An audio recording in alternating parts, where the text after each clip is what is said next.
Thank you, Anthony. And great to see you all here. Great to see so many of you. Great to see another packed room. So Paul and I, just to get things started, we're going to have a bit of a blast through some stuff that the DFT and others are doing that is either being promoted or delivered by TTF. And this is really for two reasons. This is to give you a flavour of the breadth of stuff that we're doing and the number of different things that are on at the moment, and also to put you wise for some things that you might want to get involved in. And we're not going to give you details now. We're not going to give you website links to follow. But what we talk about will be available for you on the TTF website. So as with everything through the day, if you hear something you're interested in, look at the TTF website to find more information. But we're just going to give you some notices of interesting things that you might want to be involved in. And we're going to do it. We're going to do it Two Ronnies style. So we're going to do it like the news on the Two Ronnies, but just less funny. In a packed event today. Let's start though with, there's one person who's not been able to be here today, is our chair of the TTF, Steve Gooding of the RAC Foundation, but in great sort of awards ceremony, This Is Your Lifestyle, he's given us this video, which hopefully will play when I press this button. Hello, I'm Steve Gooding. I'm the chair of the Transport Technology Forum, and I'd like to offer you a very warm welcome to this year's Autumn Conference. I honestly can't tell you how much I really would like to be offering you that welcome in person, but sadly, this year it's not to be. Unfortunately, I have to be somewhere else. We're not going to go into that now. What I would say is this: these events have become something of a standing point in our calendar for the year, and I think that many of us really do enjoy finding out what other people are up to, be that in the private sector, be that in the public sector, be that in the world of technology research. We're seeing some really interesting innovations come through, and more importantly, we're seeing some really interesting innovations being put into practice. And what we want to know is, are they working? Because if they are, more of us want to make the best of them. That's what these events are about, making connections, finding out what's going on, and making the most of our transport systems to achieve the things we actually want: a thriving economy, jobs for people, happier lifestyles, a healthier population. So, with that in mind, the last thing you need is to be sitting watching long videos from me. You want to get on and hear from the exciting lineup of people that we've got for you to hear what they've been up to, what they've been learning from their mistakes perhaps, and what you can take away. I hope everyone takes away some fresh thinking from this event, and I wish you every success. And I hope to catch up with you at the next in-person Transport Technology Forum. So there you go, and the exciting lineup Steve mentioned follows Darren and me. So Darren, if you want to just go through some of the things that we're doing, and I'll go through some dates for your diary over the next 5 minutes, and then we'll move on. Yeah, okay, thank you, and thank you for Steve for that. I do love the fact Steve was in a stationary car with his seatbelt on. Never be too safe. So the first thing I want to quickly talk about is the national parking platform. Some of you may be aware of this, and I know there are quite a few people in the room from the parking world who are working with us on this. This is an initiative to build a common platform for parking data across the UK. It's currently in beta. We're working with Manchester City Council to deliver it. Over the coming year, it will start to be rolled out and will start to become more prominent. So if you have an interest in parking, if you have an interest in parking data, and you're not already, please come and speak to us or the British Parking Association about how you can get involved in the national parking platform.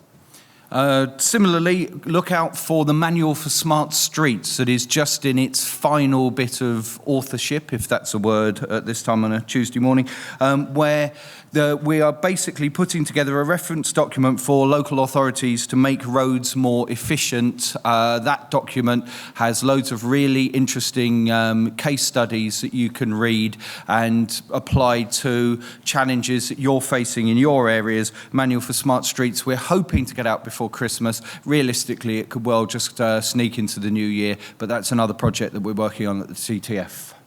So another piece of national level data science, data technology that we're building is fine transport data.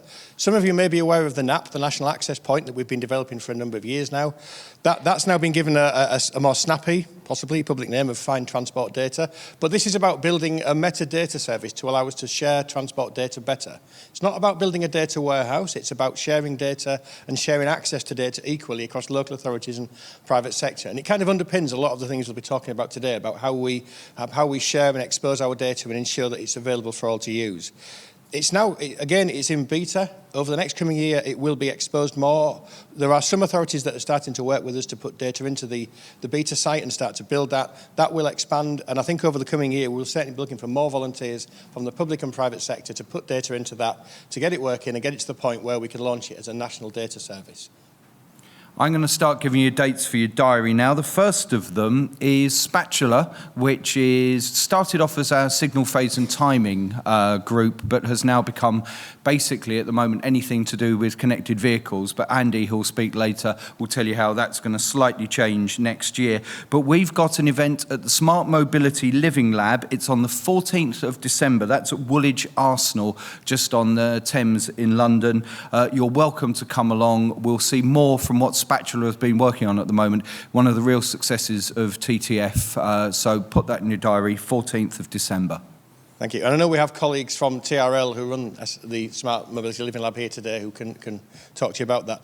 The next thing to talk about is cyber. And this is an issue that's come up regularly in the years we've run the TTF. How do we deal with cyber concerns as we deliver technology? We are starting to build some guidance around that, and that's been delivered by the cyber team in DFT, the real experts in transport cyber security. It's been delivered for us by a company called NCC. Some of you may have had a questionnaire from NCC or asked to participate in some research they're doing to build a picture of what the guidance should look like. I know some of you responded. Thank you for doing that. If you haven't, please do. Please find your email from NCC and respond to it. If you haven't had an email, but this is a subject that interests you, email me.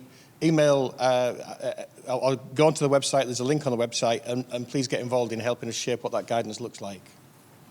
Both Anthony and Steve mentioned the event in Liverpool earlier in the year, which I'm sure many of you were at. Next year, our TTF conference will take place in April or May. Now, the reason we can't be any more specific is actually because we're a victim of our own success, in as much as we're struggling to find a venue big enough to fit in everybody that wants to come without then having to book Wembley Stadium or something. So we are consequently at the moment working on that, and as soon as we have more details we'll let you know. But be aware that we will be having another major conference next April or May, and we'll get details to you as soon as we can. Thank you. I must say, it is a slight aspiration of mine that one day the TTF will need Wembley Stadium, but we may be a few years away from that yet. We've recently helped, and DFT through TTF has put some money into a report that was led by TRL, by Eurovia, working with Adept, to deliver a report looking at digital local roads and looking at what needs to happen in the near future to allow digitised local roads to happen, to allow the services that we are going to talk about today to be rolled out across the country. What needs to happen to do that? We've produced a report called Digital Local Roads. That was launched a couple of weeks ago. It's available on the TTF website. It's not a detailed, complex technical report. It's a very easy read, and it's a very good read. So please have a look at it, have a read of it. Let us know what you think. Let us know if you find it useful. Yeah, it's really only a few pages, so it's a within your lunch hour type of read. Really, really good to look at. Going back to events, we're going to be taking part and supporting our friends at ERTICO ITS Europe by taking part in the ITS European Congress in Lisbon. That takes place week beginning the 22nd of May next year. We're looking at having a UK pavilion. If you want to be on that UK pavilion, then speak to Jill from TTF and Elcrig. Thank you. Right, a couple of quick ones I want to do as one here. So many of you in the room will have been recipients of the Traffic Signals Maintenance Grant that we were able to issue about 18 months ago now. 39 authorities shared £15 million to put together programmes to upgrade and update traffic signals. It's great that that's happening. I know you're all doing a lot of work on that. Just got a few little things about that I want to say. You will all be aware that there is a website that we expect you to update your programmes into. Some of you do that regularly, and I see that coming through. It'd be great if the rest of you could do that. It's really important that we understand how that money was spent. Even if you tell us that you've not delivered everything you thought you would because prices have gone up, that's a really useful thing for us to know. We really want to know what you've done with that money, not as in what the hell have you done with the money, but as in what have you been able to deliver with that? How effective has that funding been? You're also, again, a little bit of a nag, you're also supposed to deliver audit reports to us. Some of you haven't yet. It'd be great to get those, please. And lastly, a new piece of work around that, working with colleagues from INRIX, who are in the room with us today, who as many of you will know, are masters at collecting large amounts of transport data and producing really good intelligence from that. We're going to start to produce some scorecards that look at how effective traffic signal upgrades have been and how effective they've been actually moving the needle a little bit and making conditions on our urban road networks better. And again, that's really important for us to know. If there is any more funding to come along, if we are able to secure funding in the future to do more of this type of work, and I know there's a real desire for us to do that, having this kind of information about what you've delivered, what benefits it's had, that's absolutely essential. So any of you in the room, and I know there's quite a few in the room that were recipients of that funding, if you can do that for us, that would be absolutely magic. Thank you. So Darren's going through what you need to do and read. I'm going through things you can come and attend. The next one is the Innovation Festival. A lot of you will have gone to the Newark Showground earlier in the year. A bigger and better Innovation Festival with many more demonstrations outside, so you can really get the hands-on feel for innovations that are being delivered here and now. That takes place, the Elkrigg Innovation Festival, Newark Showground, 4th and 5th of July. Thank you. So last little one from me. As well as Steve not being here today, sadly, Carla Jakeman from Innovate UK, who's been a very strong and passionate supporter of TTF from the beginning and it leads the Innovate UK co-sponsoring of TTF. Sadly, Carla's not been able to be with us today. She's not too well and she couldn't travel, which is a real shame because she would have loved today and it'd been great for her to be here. But one of the things that she's been passionate about, in fact, one of the things I'm passionate about as well, is work that we do around inclusion and around how we ensure not only that the sector is more inclusive and open to all, but also that the transport network that we build is inclusive and open to all. Carla has recently undertaken a piece of work that we're promoting through the TTF, looking at lived experiences of women and girls, and this is about looking at the barriers in the transport network to feeling safe and feeling you're able to use the transport network, particularly the things that women and girls find difficult around that. And it starts to help us think about how we may use technology to remove some of those barriers and make the transport network open to all and more equitable and more available. So again, there's a report that we've just published. That's I hope is the start of a much longer growing piece of work we do around this, because I think it's very important. But please go to the TTF website, look at that report, have a read, think about it, and if you've got any comments, any suggestions, please get back to us. Okay, and I've got two more things just to run. First of all, you may well have seen the spatula video from the event that took place at UTAC at the beginning of, or the middle of October. Brilliantly produced video by Luke, our videographer, who is sitting quietly over there with the camera. If you haven't seen it yet, don't worry about it. We're going to be showing it to you later on, just before lunch, and before Andy gives some more details of the work that Spatula are doing. Spatula version 2 will be taking place in the spring. This is not just going to be a year later, it's going to be about 6 months later, because so much is going on and so many things are being achieved in such a short time. Waiting a year is going to be too long. So again, keep your eyes out for it was a brilliant day, the Spatula Day at the UTAC Proving Ground at Millbrook. Final thing, need your help. Darren has asked you to do various things. I need you to do something as well. The UK is bidding to host the ITS World Congress in 2027. The bid is being led by Transport for the West Midlands. The event will probably be held at the NEC purely because it's the only place in the UK that's big enough to host it.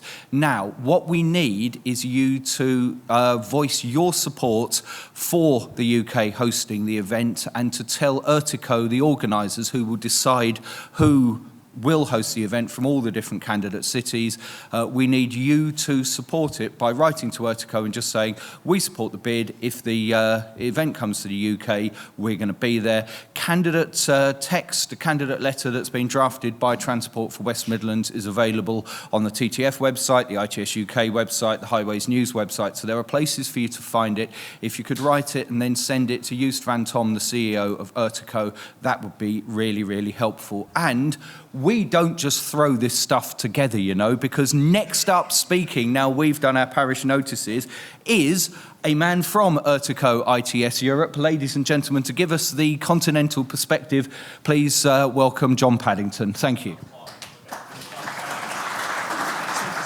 You know when you do a presentation and someone says something that puts you in a really awkward place? Thank you, Paul. Do not send any letters to me. Like you can tell me. No, it has to be to my CEO. I'm trying to keep impartial in all this, although obviously being British, I would love it to be here. Anyway, just a bit of background on myself. So I think I've worked with a fair few amount of people in the room. I can see some people. Yeah, I know, I see you waving. So I worked about 20 years in ITS. I worked for ACOM, so I did a lot of consultancy work for a lot of local authorities. I worked for Transport West Midlands, and in July this year, I joined ERTICO. I think a few of you will have heard of ERTICO, a few of you will not.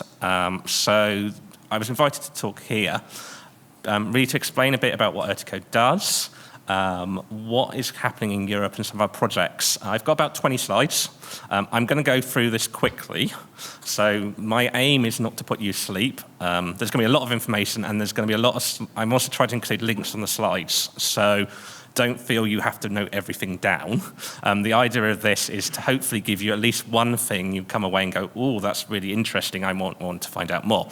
And feel free to talk to me either during the day, or you can email me afterwards and find out what's going on.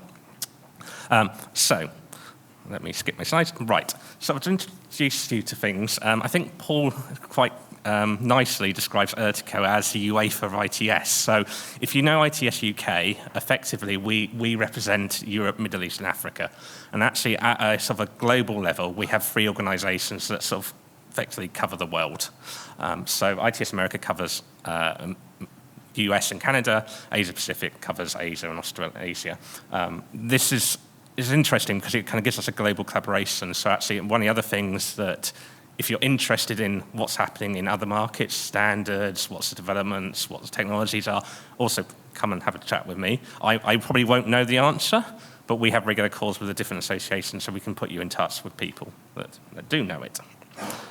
So sort of just to introduce us, we are a partnership organisation. We're a not-for-profit. We're based in Brussels.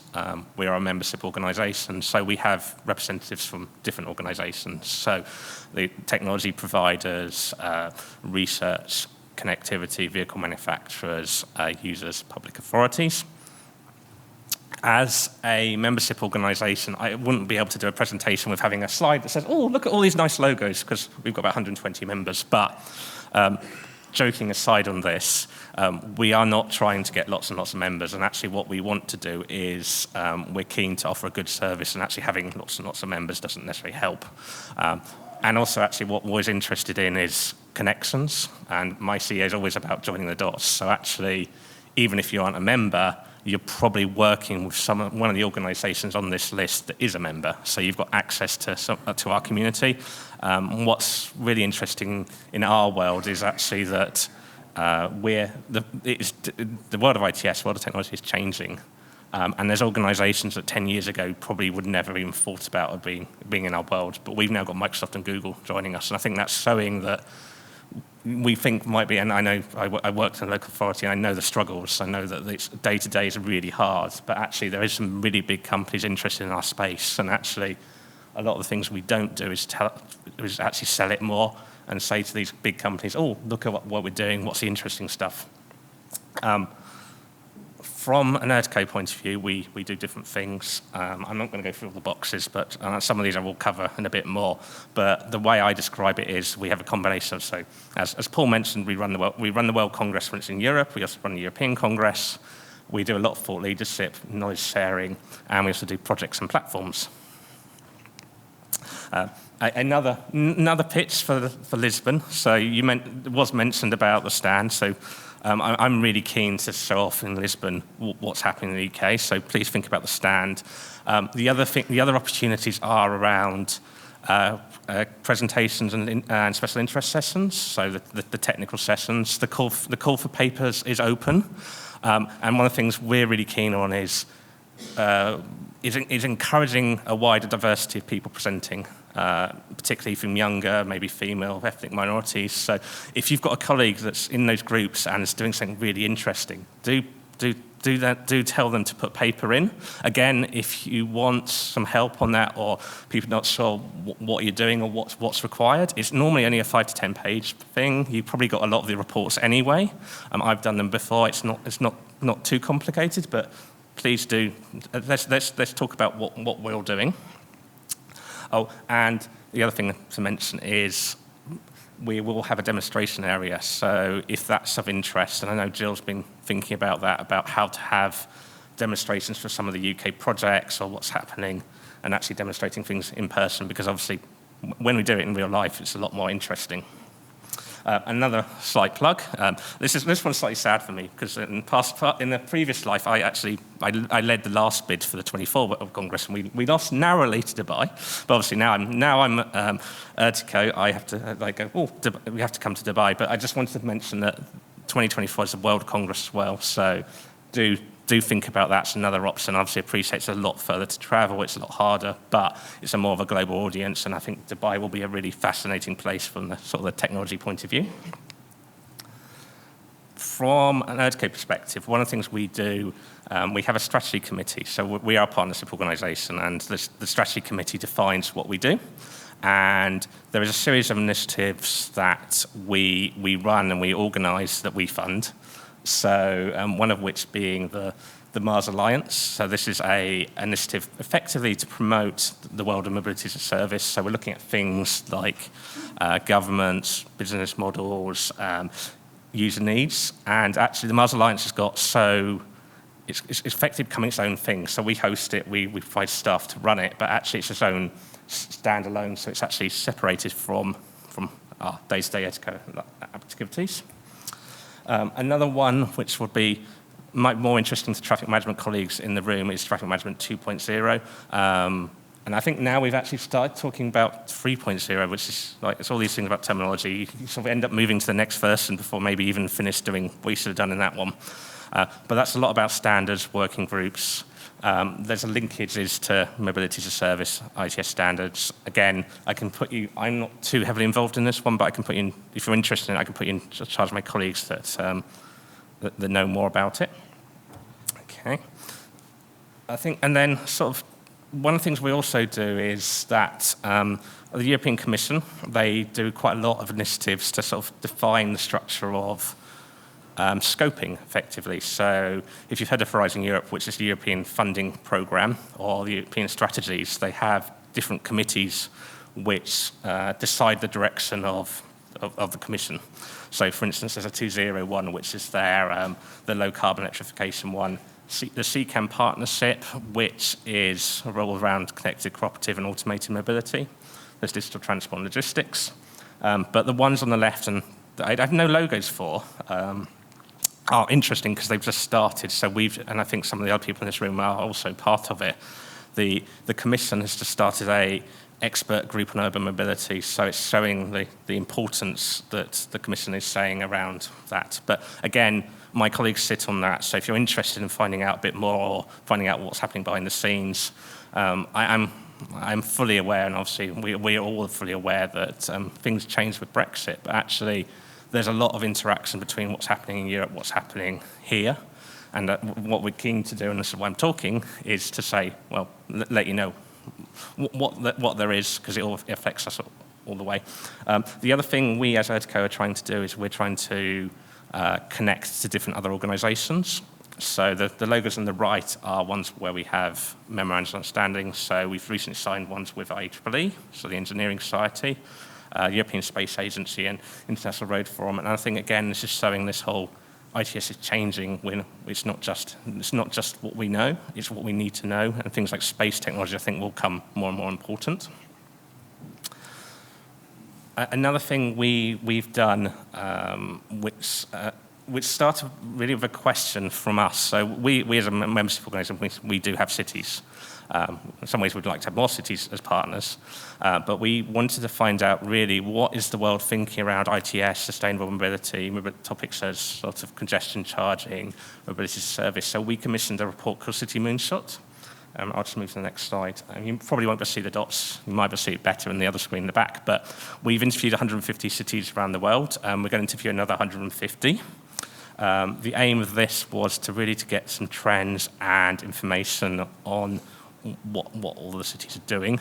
On our website, this report is freely available. So particularly from suppliers, I think it's an interesting context to what is the global position. We have obviously interviewed, quite you can see from the dots, we've interviewed a lot of people in Europe. We have covered Africa, North, South America, and Asia. So we've got some different contexts going on there. Right. One of the things I always do is I always steal slides from other people, and I get scared when I never use transitions, so it's like, oh, why have I got all these things going? Anyway, one of the things with ERTICO is that we have 4 focus areas. So just to give you an idea of sort of the project's point of view, what we're trying to look at. One of which is clean and eco-mobility, so effectively things like electrification, reducing carbon impact, reducing harmful air quality emissions. Again, connected, cooperative, automated mobility, urban mobility, so cities and particularly towns. Okay, cool. I think I'll go through that. And transport and logistics. We have also defined quite rigid targets on the right-hand side around the tons of CO2, hours saved, and lives saved. One of our projects, I'm going to have to go quickly through some of this. Just give you a couple of examples of our projects. So this is Solutions Plus. This is really interesting. I find it fascinating because it's all about electrification around the world. We have projects in Asia, South America, and Africa. And the way I describe it is if you're trying to make anything electric, we've got it somewhere, so an e-bus, e-bike, e-taxi, etc. Give you another example of a project we're working on, which is Show, which is a massive autonomous vehicle project. So it has 70 partners in it, 20 demonstrators. It has 30 million funding. So again, these are always really interesting because I know that there's obviously projects happening in the UK. We're always keen with our projects to engage with what's happening elsewhere. So we can always, particularly around collaboration or exploitation, what's the answers? I'm going to just skip through some of these projects. I will share the slides and the projects will be there, but I wanted to talk a bit more about just some of the European strategic things that are happening while I'm being pushed for time. One thing to look out for particularly is the European Smart and Sustainable Mobility Strategy. So that's got quite strict targets, so 90% reduction in transport emissions, using sustainable fuels. Another link to that, and actually again showing that we may have left Europe, but actually we're still linked to Europe, is the 100 climate neutral and smart cities, which includes Bristol and Glasgow. And these are the EU's key demonstrators on sustainability. So a lot of the funding will be going into these cities. It's a good opportunity for Bristol and Glasgow, actually. But these are the ones to watch to see what have the real thought leadership. Another thing, again, from a Europe point of view, that's being talked about a lot is impact. And Europe has defined sort of 18, or the ones in italics are optional, sustainable urban mobility indicators. So these are effectively key KPIs for cities. So things like congestion, air quality, emissions, public transport accessibility. But it's interesting because if you've got an ITS product or an ITS project, this is how Europe will judge its success. So actually, this is, I think, something that's interesting for us to think about. And actually, a lot of these methodologies could well be applied to here, although they are very complicated. And I went to a session earlier in the year, and there's already a SUMES 2 because they realized it's very difficult to get some of the data. And linking particularly into some of the TTF activities is there's a whole area around urban vehicle access regulations, which I roughly say it's roughly equivalent to digital traffic regulation orders. But this is all the data around low emission zones, limited traffic zones, parking, pedestrian zones, and particularly getting into DATEX 2. There's a project called UVAR Box, which is just finished, but a lot of the outputs are from there. So if you're interested in all of this, I think this one is another one really useful to go for. And then I will have, so these are links to me. The top link is also linked to our annual report. You'll have these slides. You'll have a lot more information. There you go. Thank you very much. And I just want to actually remind people that one of the things that John talked about is that, yes, the sort of the Brexit word is a pretty awful word to be using. But actually, there is much that we can learn both from our European partners, but also what we can be doing with the Transport Technology Forum. So one things that Darren, myself, and John and ERTICO have been working on is a collaboration agreement between ourselves so that we can share much more practice between what ERTICO are doing and what we're doing through TTF. So next year you can hope to see a lot more of what John has been talking about that we'll be bringing into TTF, but also the sorts of really good stuff that we're doing that we will equally be able to pass on into our European colleagues. Thank you, John. That's okay. So if I can introduce my colleague John Clough from WSP and his colleague Hartley Saunders.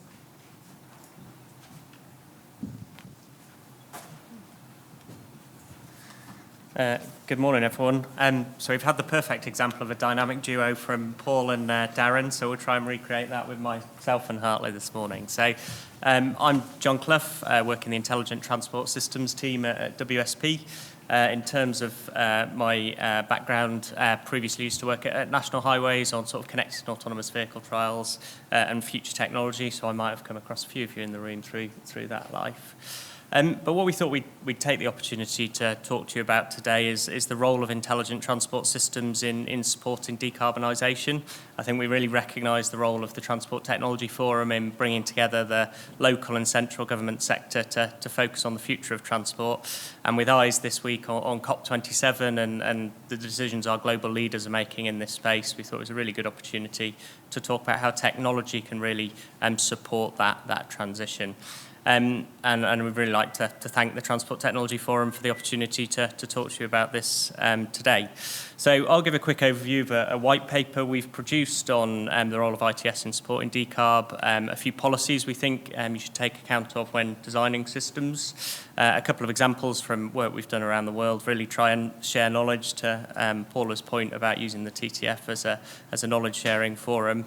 And then Hartley would like to speak to you all in a lot more detail around the connected services architecture work he's been doing with the DFT, because we really see connected services as a means of providing better information to people to allow them to make more sustainable travel decisions. So, and what we'd really like to do in that session is get your feedback on the work done so far, so we can improve it going forward.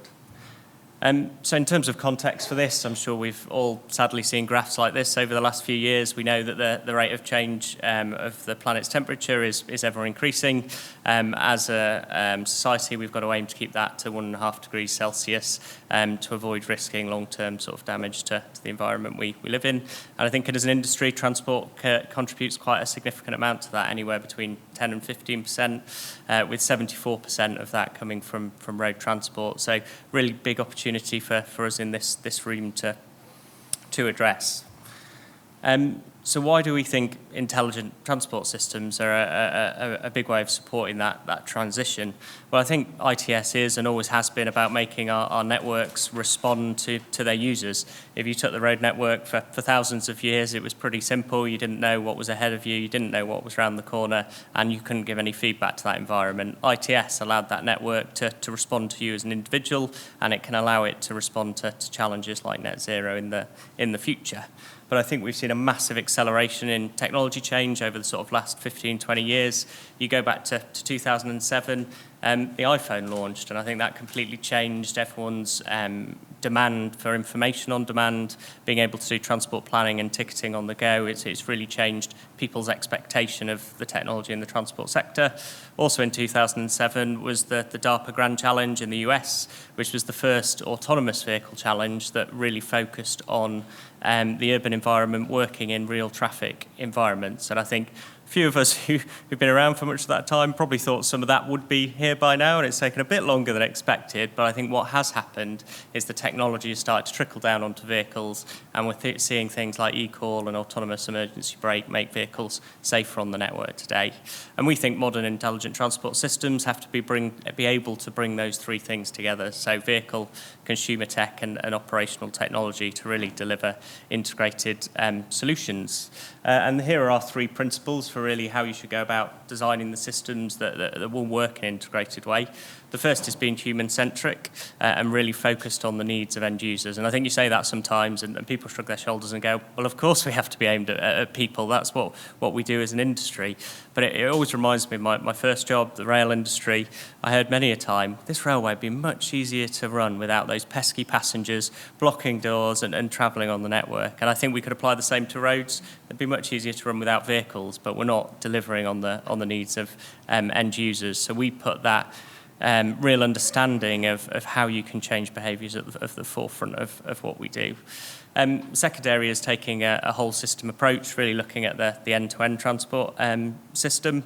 I think we recognise that if you can consider and embrace the independencies and the interfaces between different transport modes, try and make them as seamless as possible, people can really consider the system as a whole and make more sustainable transport choices again. And the final principle is about adaptability. I think going back to the iPhone technology, people now expect change and update through the life cycle of a product. They expect to be able to get new features. So we need to be able to design systems today that will potentially deliver slightly different purposes in 5 or 6 years. So we've got to build in that ability to be adaptable, but we've got to recognise when doing that brings new risks in terms of cybersecurity, safety, so we've got to make sure those systems are resilient and decisions around them are really robust. And we think if you design a system that considers those three areas, you can really support the transition to net zero in three key ways. Firstly, around encouraging modal shift to public and more sustainable transport modes. Secondly, around encouraging adoption of zero-emission vehicles. And finally, around making more efficient use of our existing network. I'll dive into these in a bit more detail, but we've also got copies of the white paper outside, and we'd love to talk to you more about this over the course of the day. So into the detail, a couple of examples of works we've done around the world. So the first challenge around modal shift. If we take freight alone, we know in the 100 global cities around the world, we expect to see a 36% rise in freight vehicles to meet demand on current trends by 2030. And in turn, that will lead to about a third increase in emissions. So we've been doing work around the world to try and change those trends and try and encourage more sustainable choices. So just to touch on a couple, future-ready curbside work, that's a piece of work we did in Australia.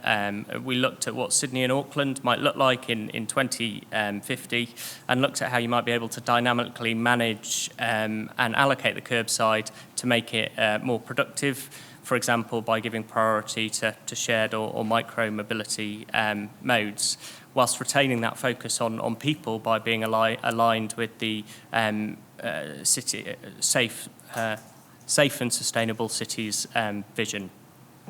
And we're actually now bringing that to the UK, doing work with the West of England Combined Authority about how you could deploy a trial in their region. And the second one, just to touch on here, is digital roads. So we work with National Highways on the development of their digital roads strategy. And we looked at how an integrated transport system across regions could support net zero ambitions. For example, looking to the long term, we talked about potentially guaranteeing journey times for mobility as a service users, so you can encourage modal shift and make more productive use of those vehicles that are already on the network. The second area we want to talk about is adopting zero emissions. I think for a number of years there's been a recognition that we do have a challenge around range anxiety when it comes to electric vehicles and encouraging that shift. I think latterly that's also become anxiety about what will the condition of the charge point be when I get there. Will it be compatible with my vehicle? Will it be working? So what we've developed is an EV ready tool that allows us to work with charge point suppliers and the public sector to in real time understand what the demand is going to be on their network and look to design design optimal charge point provision to cater for that. To take that into an example, in Midlands Connect, we've worked with them on the development of their bid for low emission vehicle funding from government, worked with the local authorities in the region to understand demand, then worked with the DCO and charge point operators to plan and deploy a network that was designed with multiple charge point standards in mind to try and overcome that issue of compatibility for people. And then the final area to touch on is maximising efficiency. I think we recognise that investment in a new infrastructure can really unlock large economic benefits, but it does come at a cost to the environment. So where possible, we want to look at opportunities to maximise the use of the existing network and create more capacity without constructing new roads. And at this point, I'd like to invite Hartley to tell you a bit more about the work we've been doing for the DFT in this area.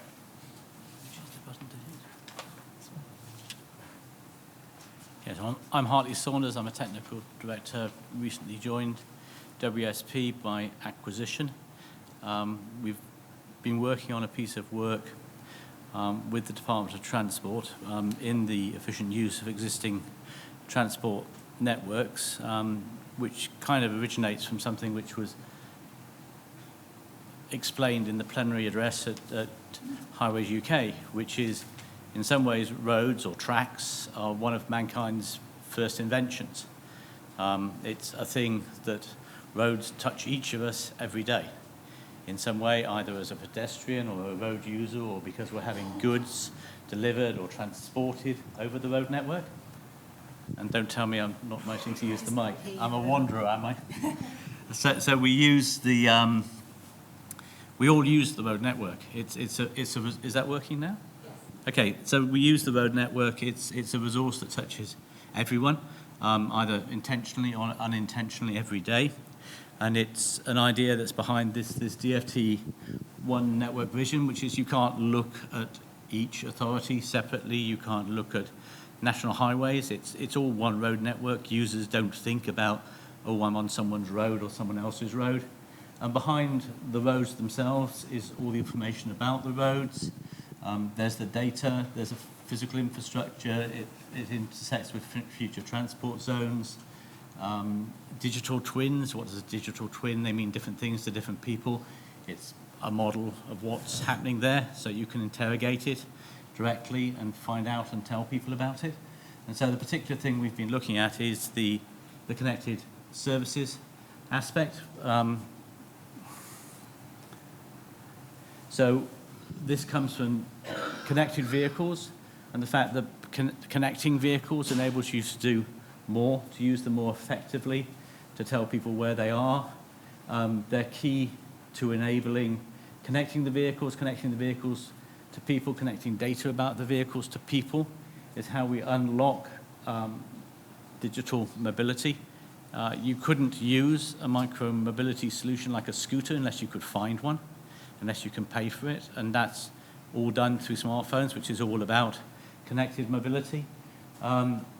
They produce cashable and economic benefits, so there's money in there, and the economic benefits also include the environmental benefits, the fact that by using the network more efficiently we can reduce emissions, which is part of the whole decarbonisation drive, and using what we've got more effectively is the sensible way forward, it would appear. And so in terms of using to do connected services, we need real-time and accurate data. We need to coordinate that data. We can't have different sets being used and it all being very complicated to get hold of it and it not connecting up, both at a national and international level. Sorry, I didn't catch your name, ERTICO. The app I saw, you were talking about connecting the traffic regulation order type information. Not one I'd really thought about. It's an interesting idea of how that actually has to transcend national borders. There's a question of how the trust and governance works between private and public stakeholders, how we align national and international standards. We've got Topaz, UTMC in the UK. and then we've got aligning with national standards. Hold it closer to, yeah? Is that better? I'm not used to these things. We need to understand what needs to be standardized, regulated, and legislated, and what doesn't. What can we just let happen? We don't want to create some kind of monster. How do we work out what it is that needs to be done to actually, what are the touch points we need to regulate in order to make things happen? And I'm going to owe Andy Graham a pint after this, because I'm going to use the ecosystem word. That we need an ecosystem and a one network approach to deliver this. We can't look at it in separate bits. We need to look at the whole thing. And so what DFT are doing, they've commissioned us to do a piece of work looking at a connected services architecture scope, where at the moment we're in the stakeholder engagement phase. We've been talking to people on an individual basis, quietly. We've been talking to organisations who represent people, and we've recently gone sort of bigger, and we've talked about this at ITS UK at the Data Forum, and say, we're out there, we're in a listening mode, and there's an ask of all of you. There's a questionnaire that's gone out via TTF that we're asking people to respond to. There's a paper explaining where we are with this. There are things that you'll think are wrong in that paper. There are things we hope you think are right, but we actually honestly want to know what you think, because we need to understand what the industry, what society, what local authorities, what users, doesn't matter what space you're coming from. We want to understand what it is you think we should be doing in this space as DFT. And so at the moment we're in stakeholder engagement. We're then going to move into looking at, there are use cases defined, which is services like Clough is an example. Which are the ones that actually matter to people? Okay? And then that all feeds into the whole architectural model. What we're actually doing is like the digital streets, is it? The thing that's just been raised by TTF? Manual for Smart Streets. Manual for Smart Streets. Do we publish something like that in this whole space? And how do we move forward in that space is the next question. So the main problem statement is as DFT, what do I need to do to guide, standardize, regulate, and legislate? So what it is that DFT should be doing, and this isn't the immediate stuff. This isn't the new NAP. This is what should we be doing to support it further beyond that. Should there be a national data exchange? That's quite a political question. And what do we need to do? Because there has to be a market, and if there isn't a market for people to actually be able to develop commercial products, then this isn't going to happen. It's not happening at the moment. So how do we make it happen properly? We need to understand what it needs to generate that market. What does government need to be doing to stimulate that market is the big question. And as a local highway authority, and I hope there's a lot of local highway authorities in the road, we believe that you want to operate and manage your road networks better.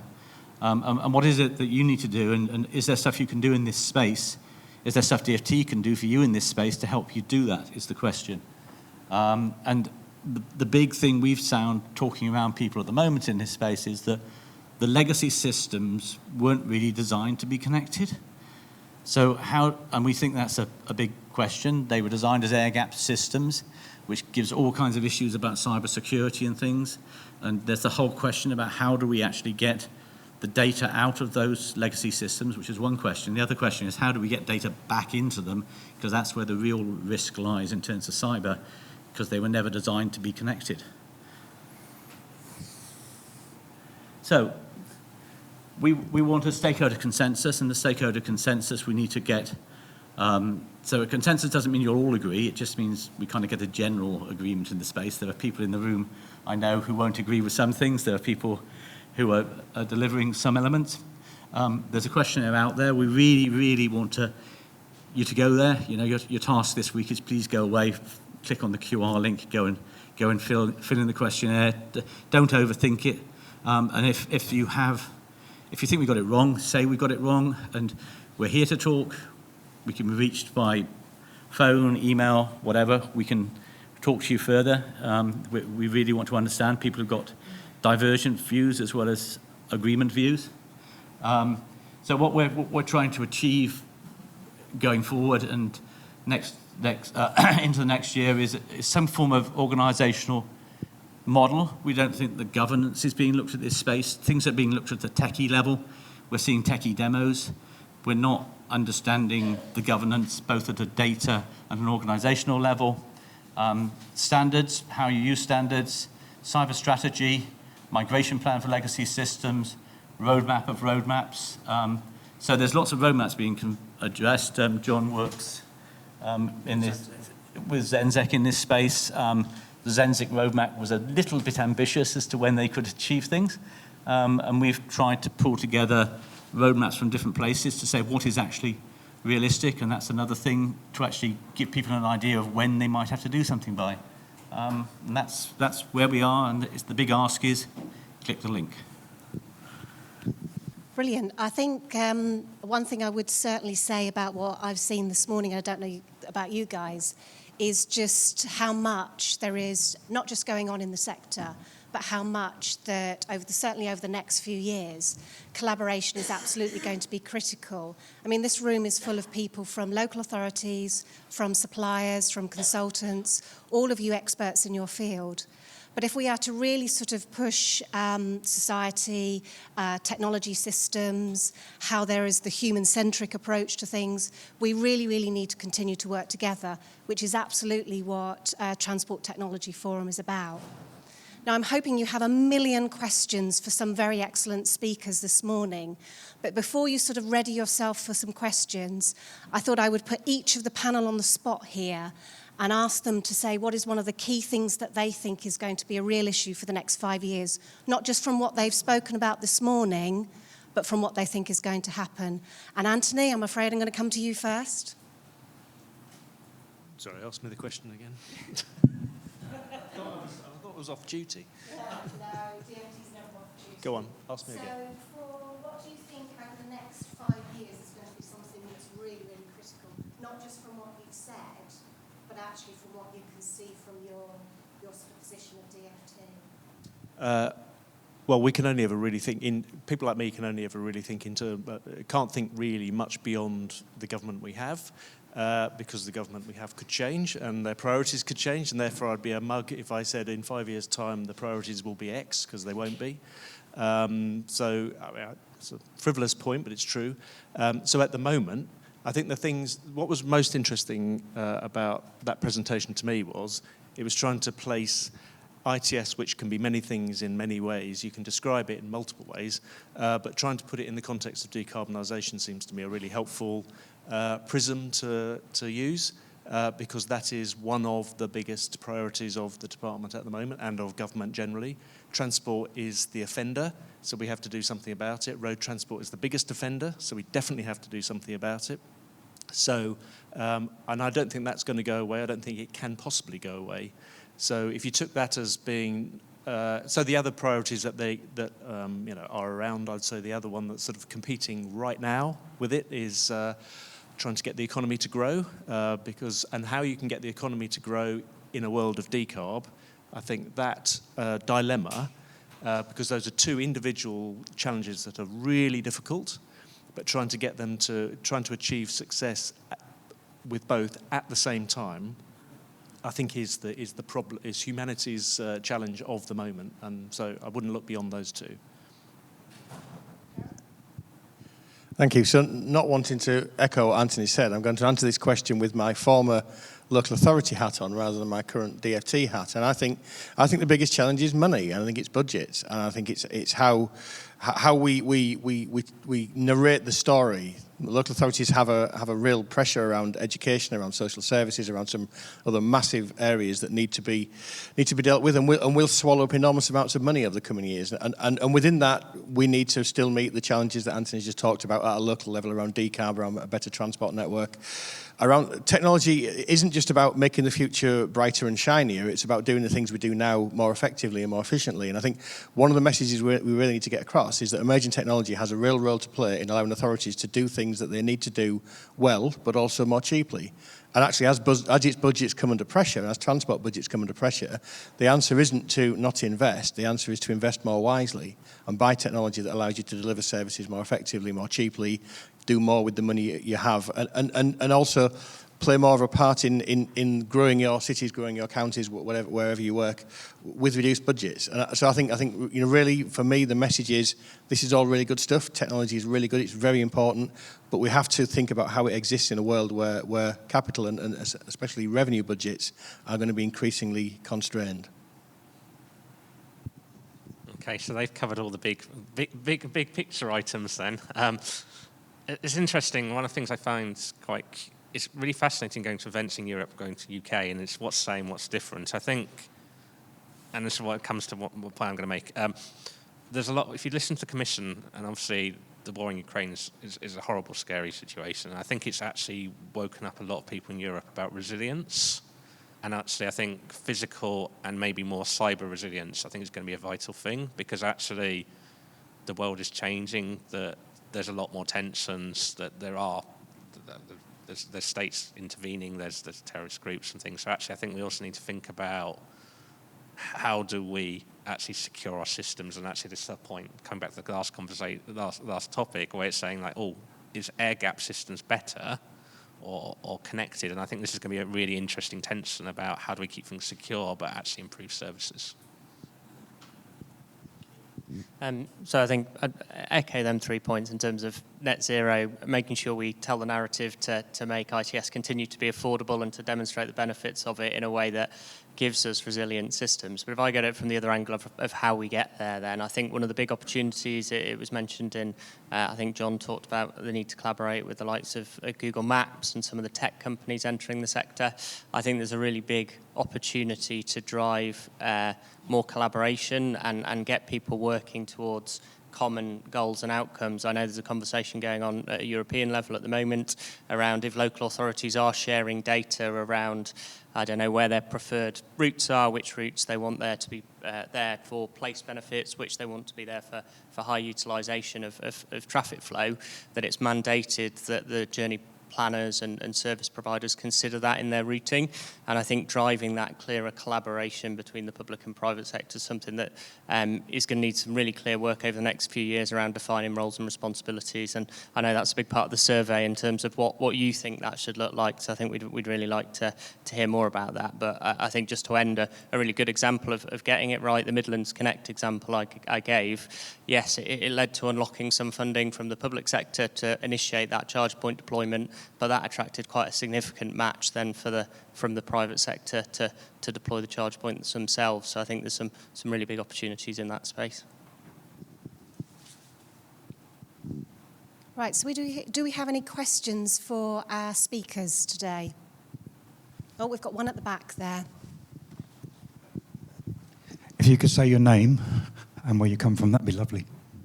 Hi, good morning, Sam Lee. I work for Transport for Greater Manchester. Yeah, thank you for the panel. I guess my question is around some of the things you touched on around net zero and decarbonisation. I think one of the challenges that we've been thinking about is how you benchmark and measure the impact of various interventions. And I don't think there is, unless there is otherwise, colleagues can correct me if I'm wrong, a standardised ways of doing that as a whole and how that ties into kind of wider investments and benefits in that long-term perspective. And as you touched on, it's not just ITS, it's that whole system approach. So it'd be interesting to hear your views on how do we move that forward? How do we link that to, Green Book investments and everything else? Is that the direction we need to take? Thanks. Right, who wants to take that one? There you go. Damn it. So that's a tough one because I thought what was interesting about what John was talking about was he took ITS, a phrase that I really have difficulty with because ITS is a kind of term of art, and broadened it out much more into transport technology. And there's a reason why the TTF is called TTF, and it should be called TTF because there is a bigger picture here. You talk about system thinking. You can't be just picking one part of it and saying, well, let's just all look inward and try and solve our problem. So I don't know what the answer is in terms of the specific question about metrics, but you're absolutely right that if there isn't the information to judge whether you're doing something better, then we're never going to make the business case. I mean, part of the reason TTF exists is to help gather the evidence, build the business case to be able to do that. So I think part of the challenge for us internally is probably to be starting to push outwards further into other parts of the department who are looking at this in terms of the team that look after decarbonisation, the team that are promoting EV charging. I suspect part of the problem is the standard government problem of a very complicated machine with lots of parts that maybe doesn't quite bring it all together. And one of the things we're trying to do in our team is start to kind of crystallise a little bit more clearly what the contribution is that we can make in terms of connected infrastructure and infrastructure that talks better to vehicles. We've been saying this for years, but I think we've been saying it in a rather kind of piecemeal and rather kind of introverted way. And I think one of the things we need to do, as you say, as you imply in your question, is bring the system together a bit more clearly and say what the system is. Because I think only by seeing the same picture all together will we start to get an answer to it. But I don't have a kind of a quick and easy answer, because it's a constant struggle within government to be able to get all the parts to work in harmony. Yeah, I think quickly to add, really agree, a really important point, and one that's getting quite a lot of focus at COP at the moment, I believe, in terms of the approach to carbon accounting. I think there's been efforts made in the last week or so to increase the value that can be put on carbon benefit, to really, I guess, demonstrate the importance compared to other societal benefits as well. But I think just a really quick one from my side is something the wider WSP are working with the wider DFT on, is that approach to baselining across the public sector, and how you have a sort of measurable place that you can start to improve on over the next few years. Not my area personally, but happy to introduce you to the right people, Sam. I think it is a very difficult question. I'd just like to make one sort of observation, really. So obviously there are people in DFT, there are people in DEFRA, there are people in the Department of Housing and Local Government, there are probably people working around COP and in the Cabinet Office. Lots of people in lots of parts of government all thinking about decarb and these issues. I would guess that not many of them have a very local authority centric view of what the answer to this would be. And I would suspect, I may be wrong, but I would suspect there will be quite a Whitehall centric view of this. I think the role of the TTF and other bodies like this is to give that local authority perspective and ensure that what does come out of government and what does affect us and what guidance we do get around how we measure and what KPIs we set, how we think about decarb, is actually pragmatic and reasonable and works for local authorities. And I think this group has a role in being part of that discussion. So one of the projects I'm working on is it's just finished, was a European funded project on cross-border 5G, which was a really nice project. The idea was, let's try and work out how to make it so you don't lose your 5G signal when you change countries. Now, in the classic project point of view, this focused quite a lot on the technical side of things, and what I was doing was economic assessment, which was actually quite challenging, because the project team were probably focused on the technology and like things like latency and all these other good things that you need to make it work. And I think one of the things I realized from that project was we need to build in trying to capture, and this is really hard, is what's the real world impact? Because actually, if we can prove that a signal change has made people save some journey time or they've gone something slightly different, then you can start to infer some of these changes. But this is the challenge, and this is the thing of like, how do we scope projects to have the time to be able to do this kind of evaluations when I know that just often delivering the project is hard and you run out of time and then you go, oh, that'd be really nice to have a look at, but you sort of stop. We've got time for one more question. Andy? In the back there. Oh gosh, mine's really specific. Darren, you mentioned the piece on women's transport. Can you connect me to the person who did it, please? Sorry, say that again. You mentioned the piece on women's transport. Could you connect me to the person who did it? I will, indeed, yeah. Well, that was a good question, wasn't it? Seems we have time for another question then. That one was so quick. Oh, we have one at the front here. I might need to take this back off you. Thanks. Yeah, Stuart Braybrook from Standby RSG. We're in the blue light sector, and we've done some work recently with some of the colleagues here on transmitting warnings for emergency vehicles over this sort of network, which is lovely. But the thing that I'm struggling with, I think our business is struggling with, is the commercial viability or the business case attached to this. If a fire engine wants to buy one of our blue flashing lights, then we can sell them a blue flashing light and that's the end of the deal. But if we sell them some data, there's clearly some value attached to that data and there's some infrastructure, but we're not quite sure who pays for it. Is it the fire service, the local authority, the end user in the vehicle that gets the warning on their dashboard, the car manufacturer that makes the kit in the vehicle, or a combination? Is it licensed? Is it a one-off? And there's a whole load of other data that goes with that, of course. So it's really the business case and the commercial viability and how that gets built in at an early stage that we're very interested in finding out about. Right, who wants that thorny one? Let's give that straight to WSP. We'll give it a go. So I think it's something that's been debated for a number of years when it comes to business cases for connected vehicles. I think it's bigger than a business case problem, because I think a business case is normally owned by one organisation and you go, I'm going to invest in this highway because I recognise it's going to return this benefit to UK PLC. When you get into the area of connected vehicles, you're talking about multiple organisations coming together in a value chain, all getting part of that benefit along the way.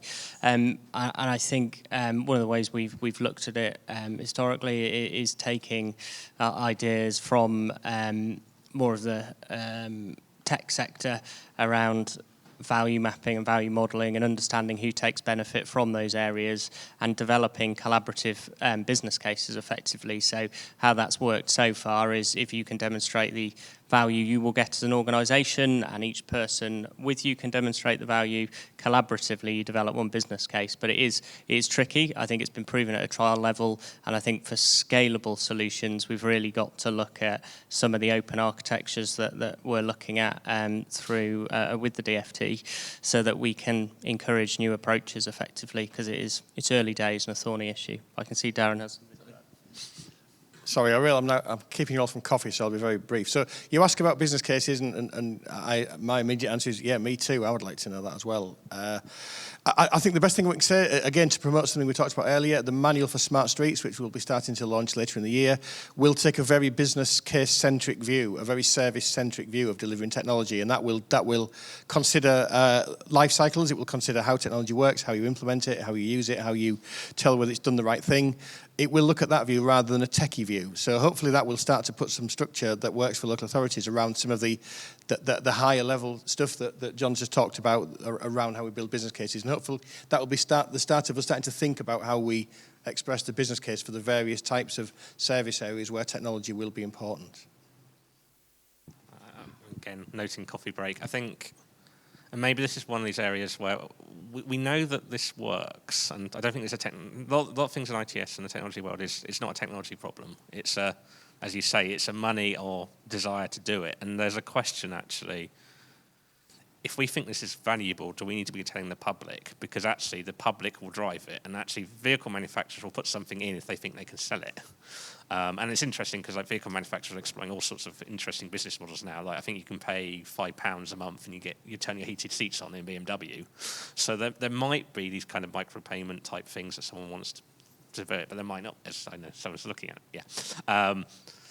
But then all the other option is politicians want to do it, then someone's got to make the case to a politician that they use their political capital to push the DFT to do it, for instance. So I think it's ultimately we've got to decide, is it important, we're going to do it.